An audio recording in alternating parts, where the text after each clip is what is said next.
What is up, everybody? Welcome back to another video today. And for today's quick tip video, we're going to be diving into my first mixing video.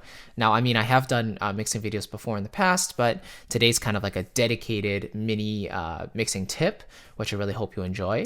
This is kind of like a heavily debated topic in the audio community. Should we be mixing as we arrange and compose? Some people swear by it because it just gets them to that sound they're hearing in their head that much closer.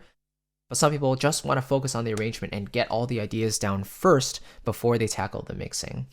My view on this is that you should be balancing and you should be adjusting as you go, but you should not be diving into every single every single track and tweaking the little bit of every sound right away, while you're arranging and producing.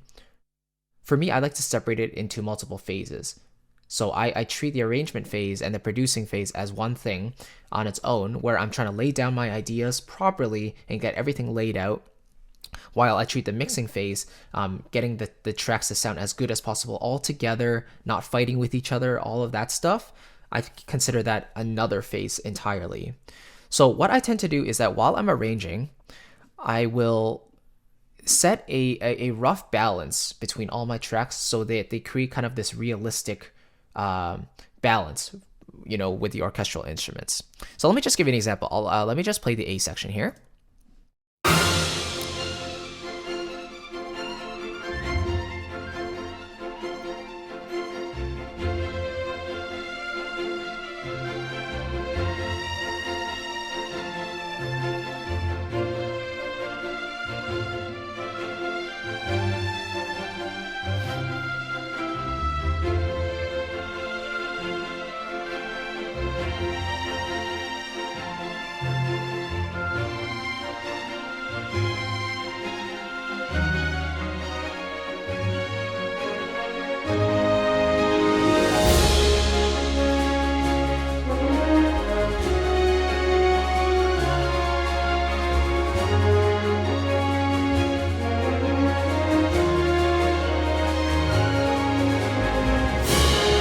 And so on and so forth. So now if I asked you, where is the melody? Which instruments are playing the melody? Hopefully you'd be able to tell that, or if you were paying attention to it, you would hear the strings playing the melody, especially like the violins. And there was a kind of a flute layer in there as well. And in the A2 section, when the main theme returns but modulates, the horns are now playing the melody. So then the follow-up question would be, can you hear them clearly?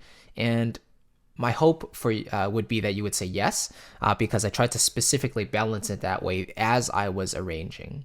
Now, the reason for me why this is so important is that if my melody balance versus my harmony balance is correct, like if I hear the melody on top of the harmony, if the ostinati and the supporting rhythms aren't overloading the melody, if they're not stepping on the melody, then all my other arrangement choices will be more or less correct. Because if my harmony is somehow louder than the melody, then I might start adding even more stuff in the melody, more instruments, more processing, more other things, when the easy fix is literally just to turn down the harmony so you can hear the melody better. So volume is really the most powerful tool in mixing. This is why this thing called the static mix is very, very crucial. So we can get into that in another video, but basically all I'm saying is that when you're arranging, you should be balancing your tracks in a way so that they represent a realistic image of what the orchestra would be doing. So if you have all your instrumental sections, like you see I have my strings, woodwinds, brass, and percussion. If I have all these layers in already, I'm going to make sure that the tubular bells, for example, is not 10 decibels louder than the violins would be. Because if you think about the orchestral layout, the tubular bells and basically all the percussion are kind of further back on the stage, while the strings are at the forefront. So naturally, they would be louder. So if you're aware of how the orchestra is set up, then it makes sense to follow that balance, and then have your instruments arranged accordingly in terms of volume and balancing. So in terms of mixing as we go, I don't really use EQ and compression right away as I'm arranging, mainly because it's orchestral music. I don't really need to tweak the tone of the instruments too much if I'm already happy with how it already sounds. If you're doing like sound design, and if you're doing like producing other styles of music like EDM and all that, then you're probably using EQ, you're probably using compression, you're probably tweaking to get the exact sound that you want, but that's not mixing, that's just producing. You know, you're using effects to get the sound that you want, to shape it how you want it to be, and then, you know, as you're probably laying down more and more tracks, you're probably balancing things out as well. Like, oh, you're like, the snare is too loud, so I'm going to turn that down for now, just so you can hear everything else properly and make sure everything is relatively balanced, you know? So to me, mixing as you go really comes down to volume and balancing. It's a very, very simple concept, but it does take time to really, you know, get proficient in.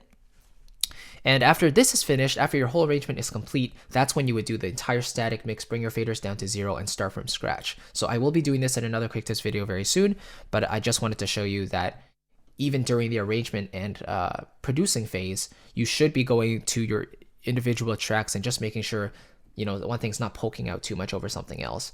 Because again, if something is off, it will affect the rest of your arrangement choices, and that is something you don't want to happen. You want everything to be heard as realistically as it would be in a true orchestral setting, even before you start to mix. So I hope that makes sense. Thank you so much for watching, and I appreciate it. I will see you in the next video tomorrow. Have a great day. Bye-bye.